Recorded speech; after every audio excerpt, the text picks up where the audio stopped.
सन 1947 जब हमारा देश आज़ाद हुआ। आज आज़ादी को पाए हुए 70 साल से भी ऊपर हो गए।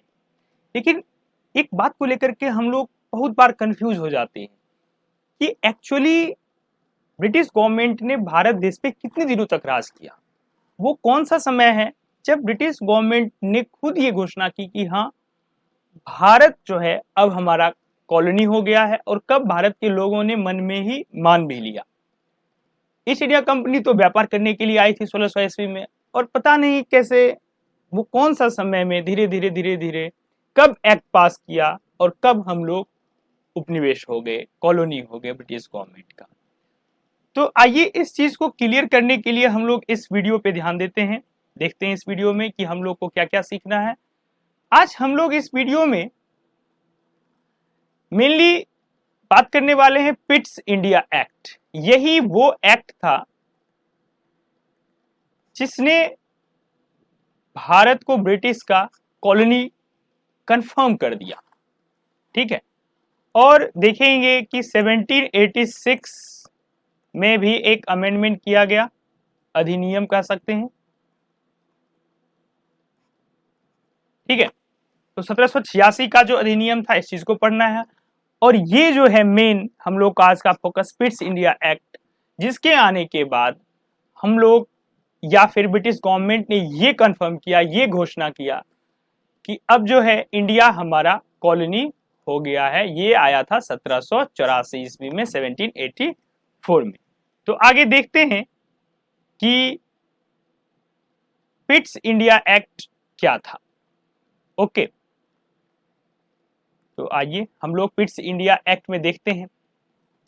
हम लोगों ने रेगुलेटिंग एक्ट में देखा था कि संशोधन करके अब पार्शियली जो है संशोधन करके पार्शियली ईस्ट इंडिया कंपनी का पावर ब्रिटिश गवर्नमेंट ने ले लिया। लेकिन 1784 में पीएम बन के आते हैं प्रिंस। उस समय के जो प्रिंस होते थे वही पीएम होते थे ब्रिटिश पार्लियामेंट के। ठीक है, तो पीएम आए बन के विलियम पिट। ओके, विलियम पिट। इनको एक बात पच नहीं रहा था कि ईस्ट इंडिया कंपनी को हमने ही मोनोपोली दिया है, एक अधिकार दिया है भारत में ट्रेड करने का, और अब वो वहां पे राजनीति भी कर रही है, शासन भी चला रही है। तो ऐसा क्यों ना हो कि हम लोग ही शासन चलाएं और ईस्ट इंडिया कंपनी को अब धीरे धीरे वहां से हटा दें शासन के मामलों में। ठीक है, तो इन्होंने एक एक्ट लाया 1784 ईस्वी में। इसको भी कहा जाता है कि रेगुलेटिंग एक्ट में अमेंडमेंट ही किया गया था, संशोधन ही किया गया था। तो पिट्स इंडिया एक्ट लाया गया 1784 ईस्वी में, इन्हीं के द्वारा, पिट के द्वारा लाया गया है, इसीलिए इसको पिट्स इंडिया एक्ट कहा जाता है। ठीक है, तो देखते हैं कि इस एक्ट में एक्चुअली क्या क्या प्रावधान थे। पहला इन्होंने क्या किया, ये एक बहुत बड़ा ऑब्जेक्टिव भी बन जाता है क्वेश्चन। डुअल गवर्नमेंट की शुरुआत की पिट साहब ने। डुअल गवर्नमेंट, द्वैध शासन प्रणाली, डुअल गवर्नमेंट सिस्टम। कहने का क्या मतलब है, अभी इंडिया में कौन सा गवर्नमेंट है, सिंगल गवर्नमेंट है। मतलब एक ही गवर्नमेंट है जिसका काम है पॉलिटिक्स भी देखना, इंटरनल पॉलिटिक्स, इंटरनेशनल रिलेशनशिप भी, ट्रेड भी, जो भी व्यापार है, कमर्शियल, टैक्स, जो भी है वो सिंगल गवर्नमेंट देखती है। लगभग देश का यही है। लेकिन इन्होंने क्या किया कि डुअल गवर्नमेंट में दो चीजों का बंटवारा किया। मतलब डुअल गवर्नमेंट मींस द्वैध शासन, दो सिस्टम, दो सरकारें, दो पावर इस गवर्नमेंट को अब इंडिया में चलाएगी। तो पहला इन्होंने क्या किया कि बांट दिया कि व्यापार जो है वो कंपनी करेगी, जैसे करती थी। कंपनी व्यापार करेगी, ट्रेड जो भी होगा वो करेगी। इसको कहा जाता है कि वाणिज्यिक जो भी था उसको कंपनी के हाथ में दे दिया। लेकिन अब पहली बार उन्होंने 1784 ईस्वी में राजनीतिक पावर जो भी थे कंपनी के, इनको अपने अंदर ले लिया। पॉलिटिकल जो भी पावर थे, शासन चलाना, जहां भी जो भी, जैसे कि मद्रास, बॉम्बे, जितना भी उन लोगों का कॉलोनी था उस समय, जहां भी वर्चस्व रहता था पॉलिटिक्स के मामले में भी कंपनी का, उनको अब अपने अंदर ले लिया। ठीक है, पहला क्या है कि इंडिया में डुअल गवर्नमेंट, द्वैध शासन पहली बार आया 1784 ईस्वी में। ये बहुत अच्छा क्वेश्चन है। और किन्होंने लाया था? तो पिट साहब ने लाया था। किस एक्ट के द्वारा लाया था? तो पिट्स इंडिया एक्ट के द्वारा लाया गया था ये। ठीक है, अब दूसरी बात इन्होंने, ये तो पहला हो गया, और दूसरा भी यही हो गया कि कंपनी को व्यापार दे दिया और पॉलिटिक पावर अपने अंदर रख लिया। और अब इसको कंट्रोल कौन करेगा? वहां से तो कंट्रोल होगा नहीं, पीएम साहब तो पार्लियामेंट में बैठेंगे। तो इसके लिए इन्होंने एक कंट्रोल बोर्ड बना दिया, कंट्रोल बोर्ड। ठीक है, यही अब यहां पे देखिएगी, जिसको नियंत्रण बोर्ड भी कह सकते हैं। और नियंत्रण बोर्ड को, कंट्रोल बोर्ड को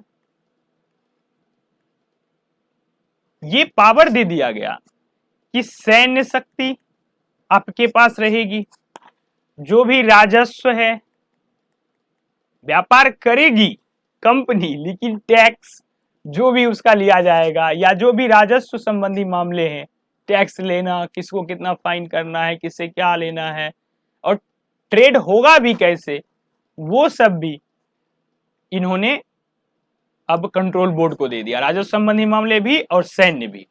ठीक है, मिलिट्री पावर और टैक्स, कमर्शियल तो खैर उनके हाथ में दे दिया था, टैक्स, राजस्व संबंधी मामले इनके हाथ में थे, कंट्रोल बोर्ड के हाथ में। तो अब क्या हो गया, अभी की स्थिति अगर हम लोग समझे तो अब क्या कर लिया गया है कि ये हो गया हमारा इंग्लैंड, मतलब सॉरी ब्रिटेन, और यहाँ पे बैठे हैं हमारे पीएम साहब, ये हमारा इंडिया। इन्होंने क्या किया है कि यहाँ पे एक कंट्रोल बोर्ड बनाया, इसके अंदर का ये अब कंपनी हो गया। ठीक है, कंपनी अपना काम करेगी इसके अंदर रह करके, बस इसके हाथ में अब ट्रेड हुआ। और यहां से शुरुआत होता है ऑफिशियली 1784 ईस्वी से कि हाँ, पहली बार ब्रिटिश गवर्नमेंट ने घोषणा की कि अब भारत हमारा कॉलोनी हो गया, निवेश हो गया। तो ये हमारा पिट्स इंडिया एक्ट, अगर इसको थोड़ा सा हम लोग सारांश में समझें तो सिंपल क्या है कि द्वैध शासन प्रणाली लाई, डुअल गवर्नमेंट। इसमें क्या किया कि पॉलिटिकल पावर अपने हाथों में कंट्रोल बोर्ड को दे दिया, और वाणिज्यिक जो कि ट्रेड का हिस्सा था वो सिर्फ कंपनी के हाथों में रहा। ठीक है, तो यहीं से शुरुआत हो गया था हमारा कि चलिए अब आप हमारे हो गए हैं कॉलोनी।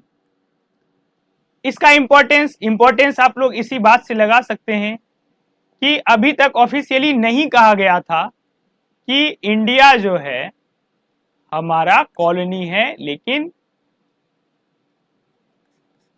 इंडिया पे जो ऑफिशियली अधिपत्य का बात था 1784 ईस्वी से ही आया था। तो अभी तक जो भी हम लोगों ने पढ़ा है उनमें से सबसे ज्यादा इंपॉर्टेंट है पिट्स इंडिया एक्ट। ठीक है, यहां से इस बात का कंफ्यूजन दूर होता है कि एक्चुअली हमारे देश में ब्रिटिश गवर्नमेंट ने कितने दिनों तक राज किया।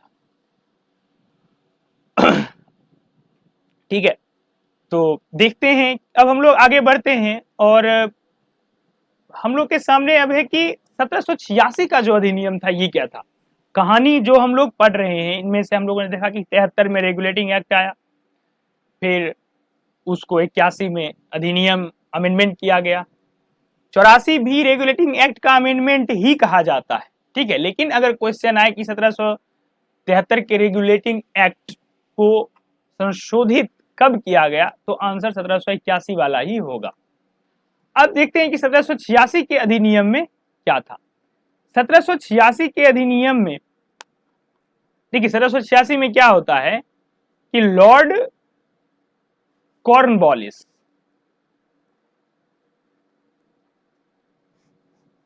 कॉर्नवालिस साहब बंगाल के गवर्नर जनरल बनते हैं। और ये गवर्नर जनरल ऐसे ही नहीं बनते हैं, इन्होंने शर्त रखी, शर्त ये रखी कि मैं ही सैन्य शक्ति का, मिलिट्री पावर का कमांडर इन चीफ होऊंगा, कमांडर इन चीफ। कहा जाता है कि लॉर्ड कॉर्नवालिस साहब ने, इसका भी बहुत बड़ा इंपॉर्टेंस है 1786 के अधिनियम का, यहीं से भारत में सिविल सर्विसेज, कलेक्टर के पावर में बढ़ोतरी शुरू हुई। गवर्नर जनरल कलेक्टर साहब ही हुए, ठीक है। तो यहां से क्या कहा कि हमको ये शर्त रखी कि अगर हम बनेंगे तो कमांडर इन चीफ हम ही होंगे, और मतलब मिलिट्री जो है उसका जो सेनापति होगा वो मैं होऊंगा। ये लॉर्ड कॉर्नवालिस ने शर्त रखी और इनको मान भी लिया गया था। दूसरी बात इन्होंने क्या शर्त रखी कि मैं, ये जो काउंसिलिंग था, काउंसिल जो था बंगाल के गवर्नर जनरल के अंदर जो, और ये काउंसिल का बात मानना होता था, बंगाल के गवर्नर जनरल को मानना क्या होता था, मतलब सुनना समझना जरूर होता था और कन्विंस करना होता था अगर नहीं मानना है तो काउंसिल के लोगों को।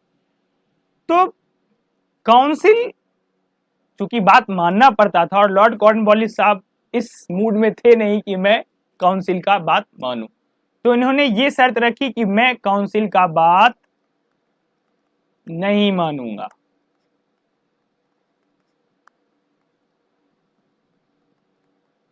आगे हम लोग 1786 के अधिनियम का बहुत बड़ा इंपॉर्टेंस है हमारे सिविल सर्विसेज के।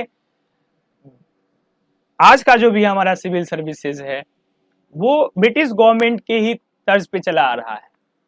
तो धीरे धीरे जब हम लोग चार्टर एक्ट पढ़ेंगे तो वहां देखेंगे कि सिविल सर्विसेज का कैसे कैसे उतार चढ़ाव हुआ है, और वहां लॉर्ड कॉर्नवालिस साहब ने इन दोनों शर्तों को रख करके, अगर ये दोनों शर्तें नहीं रखी गई होती लॉर्ड कॉर्नवालिस साहब के द्वारा, तो आज जो हमारा सिविल सर्विसेज जिस तरह का नजर आता है शायद वैसा नहीं होता। ठीक है, हमारा सिविल सर्विसेज ब्रिटिश गवर्नमेंट से ही लिया गया है, सिर्फ नाम बदल दिया गया, IFS ऐसे IFSC कुछ करके था उनका, और हमारा IAS करके है। तो मैं आशा करता हूं कि आप लोग इस वीडियो से कुछ सीखे होंगे। सीखे तो लाइक करें, शेयर करें, सब्सक्राइब करें इस चैनल को।